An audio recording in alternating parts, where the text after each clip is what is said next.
welcome to Toronto. Welcome back. I don't know. Have you been here before? I have, but it was a long time ago. That's what I thought. Yeah. Well, this is a pretty good reason to be here, and I'd say Midnight Madness, TIFF.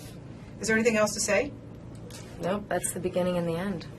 The true fans are really going to be there tonight, really wanting to see this film. It's got to be extremely exciting. Yeah, I'm really looking forward to it. I mean, I've only actually seen the film once, and that was with a similar kind of audience at Comic-Con, and they loved it, so they're in for a real treat. Yeah. And for you to be able to play a character like this, so badass, so, my goodness, a little bit of fun? Come on.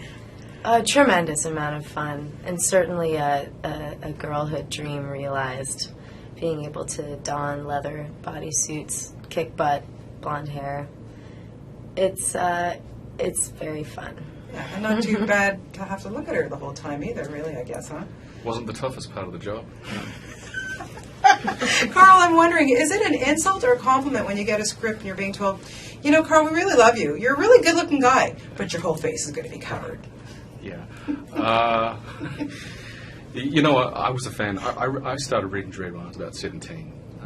And when I got the script, I was, you know, approached it with a certain degree of trepidation because I thought if this is not done right, then, you know, I'd be disappointed as a long-term fan. But I got to the end of it, and I was really pleased to see that Alex Garland had remained faithful to the source material. And so right then I was like, sign me up, I'm in.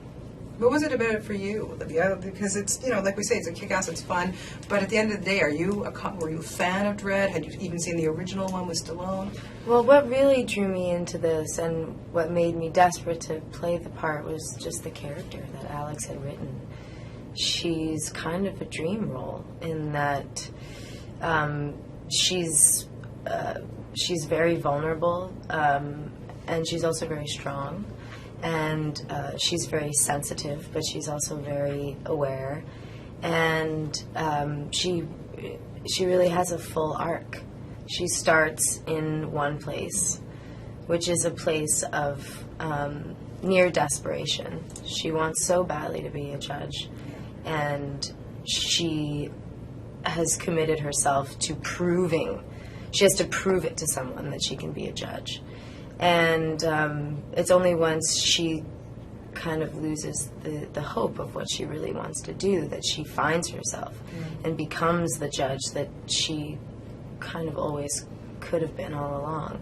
But she has to lose it to find it. Yeah, exactly. And that, as an actor, that's like a kind of a dream character arc. Plus, I get to play a psychic, which was very fun to figure out how that would work. And I wanted to make those abilities of her real and in touch with reality and not some kind of, you know, make-believe comic book superhero superpower. Right.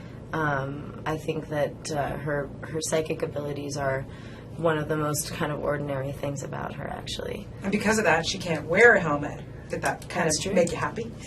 Yeah, it was very convenient.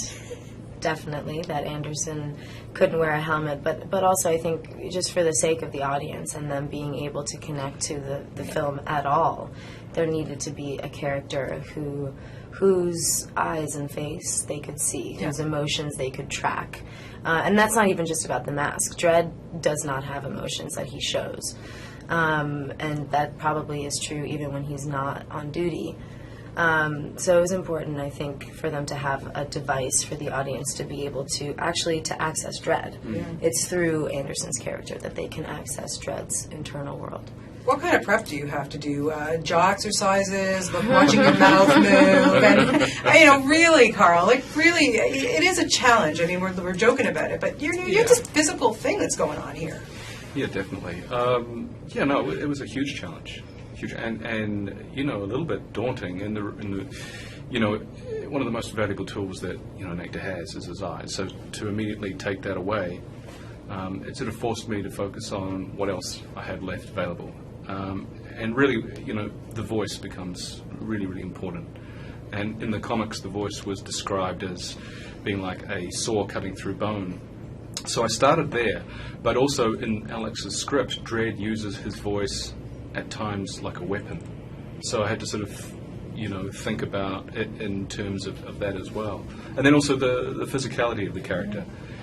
Character acting is how you do what you do. And, in this film, I'm playing a character who, emotionally is very controlled. And it was important to look for those points in the story where he becomes a little bit unhinged. And what causes that says a lot about this character. Yeah.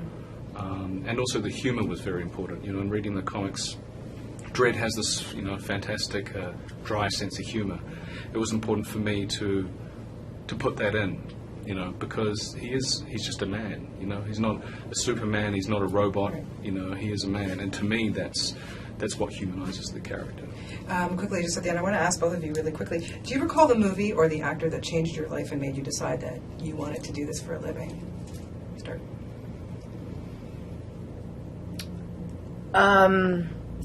No. I think that I wanted to do this before I saw some performance that really, made me want to do it. But certainly, I remember seeing a lot of musical theater when I was a very young one, and those experiences watching people on stage were very formative. Yeah. How about you, Karl? What made you want to do this? Well, there's a couple.